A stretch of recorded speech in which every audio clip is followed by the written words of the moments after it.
Hi there guys, got a video here for you today on the BSA R12, and in this one we're going to be trying to solve our accuracy issues.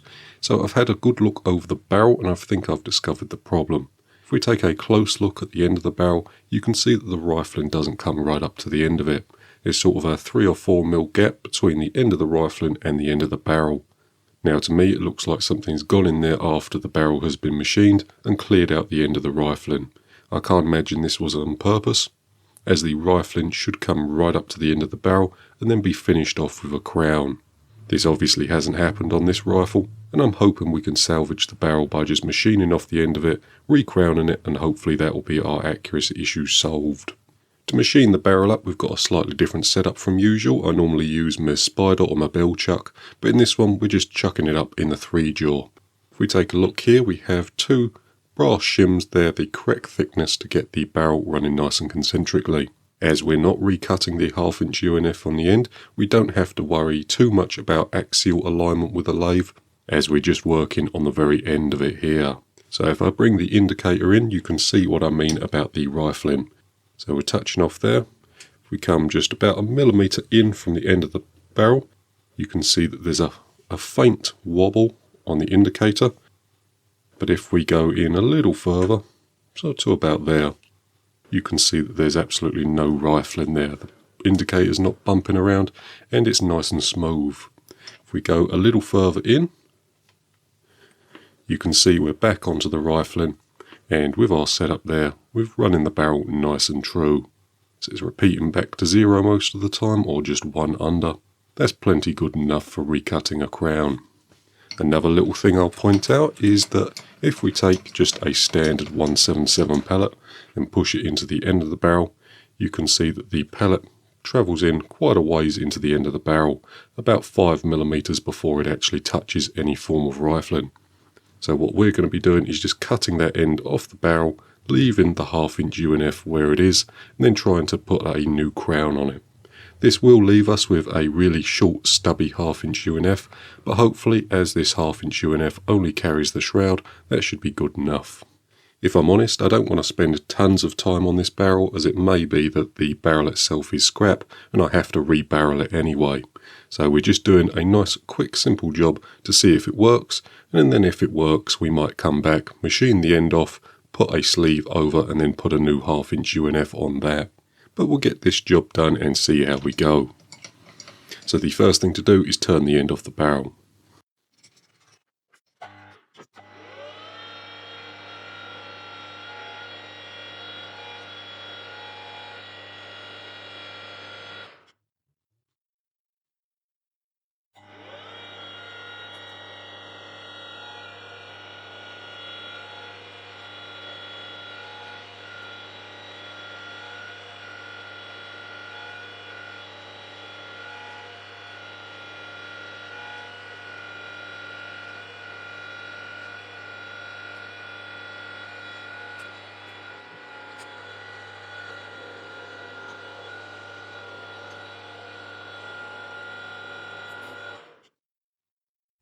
Right then, so that's about 3 mil off the end of the barrel. If we take a standard 177 pellet, push that in the end there, you can see it still goes in a little bit until it hits the rifling, so we are going to take probably 2 more mil off the end.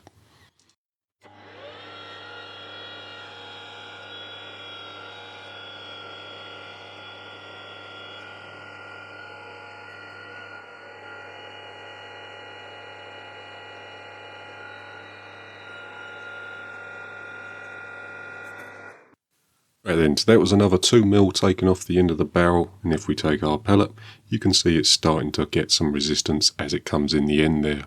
All we're really trying to do with this test is find the start of the rifling. So I'm pretty confident we've got it there, so the next thing we can do is just recrown the barrel. Before we do that though, we are just going to chamfer the end of the threads.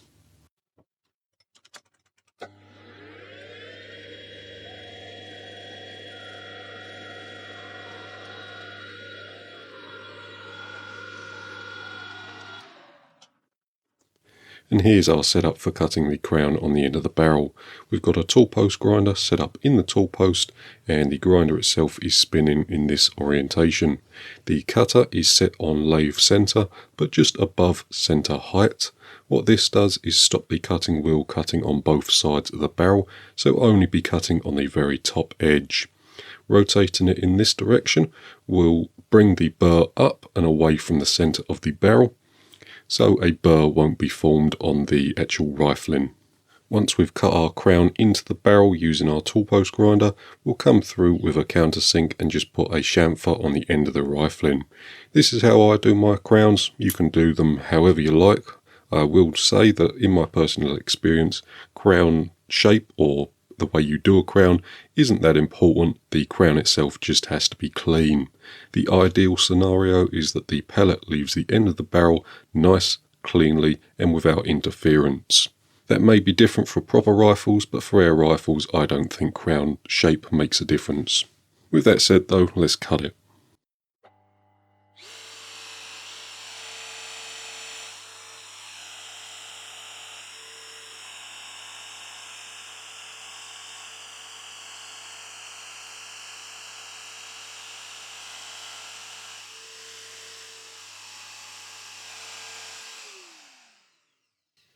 Right then, so that's the finish you get straight off the grinder.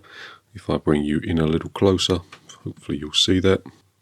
Hopefully you can see that there, but the finish itself is nice, shiny. And if we look closely, you can see all the individual rifling marks in the end of the barrel. I'm not quite sure how the camera will pick that up, but by the eye you can see them nice and clearly. Now you could leave the crown looking like that if you wanted to. You don't have to chamfer them.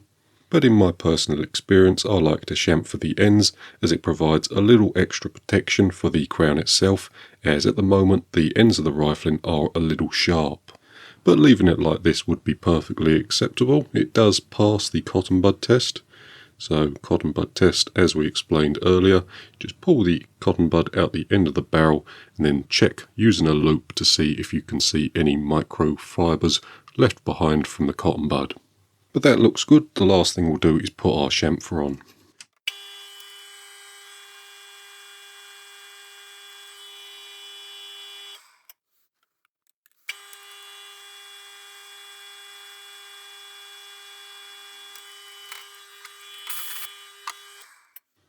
Right then, and that's the crown cut onto the end of the barrel. Hopefully you can see that there, but the crown itself is a very nice finish. The only thing I will mention is that when we was cutting both the internal and external parts of the crown, the lathe was spinning nice and slowly, about 65 RPM. We do that to minimise any chatter in the operations and to give us a nice surface finish. When using the grinder, I always keep the grinder on the face until it sparks out completely, and that's what gives us that nice shiny finish there. The last thing I'm going to do just quickly off camera is take care of the thread there. I'm just going to hit that with a tri-cornered file and remove the folded over edge.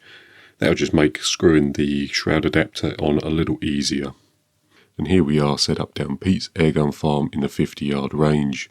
We've got a target set out on the back wall, the target itself being an A4 piece of paper with a number of circles printed onto it. The circles themselves are 25mm in diameter with a red dot in the middle. We're using the BSA R12 to create 5-shot groups at 50 yards, and as you can see on the screen now, the groups are appearing. The results from the new crown are unfortunately pretty inconclusive. We haven't seen a significant improvement to the accuracy of the rifle, and if we compare it to the results we was able to achieve just after we bought the rifle, they're pretty much the same. There has been a very slight improvement. I did go through and measure all the groups we got when we first bought the rifle and compared them to the groups we was able to achieve today, and the centre to centre average decreased by about 1mm. So a very small improvement, but we've still clearly got something else going on with the rifle. At this point we've got two paths we can walk down. We can either rebarrel the rifle and scrap the old one, or we can take another look at this barrel and see if there's any other improvements we can make. Now, I have had another good look over the barrel, and there is one other area I think we can improve on. If we take a pellet and just push it into the end of the barrel, the pellet itself travels an awful long way up the barrel before it hits any actual rifling. I've compared this with the distance the pellet probe pushes the pellet into, and the pellet probe gets the pellet well short of the rifling. In other words, the pellet is not being seated into the rifling before air is applied to the back of the pellet. What could be happening is air is escaping round the sides of the pellet and causing an inconsistent shot cycle, or as air is applied to the back of the pellet, the skirt is expanding and smashing on the edges of the barrel, damaging the pellet before it's fitted into the rifling. One solution to this would be to make a new pellet probe, one that's a little longer and pushes the pellet a little further into the barrel. And I think this is what I'm going to do before I scrap the barrel and just rebarrel it completely. It would be nice to get the rifle shooting with the original barrel, but if it causes us too much aggravation, I've got a little pile of barrels set off to one side that we can use. With that said, that's pretty much going to do it for this video, so I'll take you back over to the bench and then we'll finish up. Right then, so before we let you go, I just very briefly wanted to show you what I meant about the pellet probe. So if we take our rifle here, the rifle has had the bottle removed just so it's safe to work on. And then if we cock it, and then feed a standard 844 pellet into the breech. So as you can see there, just a standard JSB 844 pellet, no marks on it, no rifling marks on it at least. So there we have it. We'll feed this straight into the breech, just using a set of tweezers. Then push that forward with the cocking arm. At this stage, what we'll do is remove the barrel.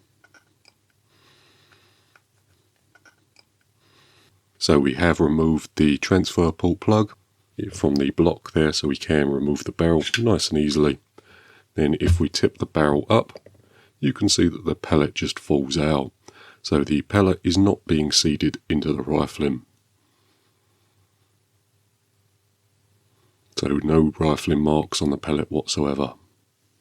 I have had a good measure up and the pellet is about 2 to 3 millimeters shy of the rifling. So what we're going to do is just make a longer probe. If we take a look at the block here, you can see that the pellet probe does retract far enough to allow us to make it a little longer.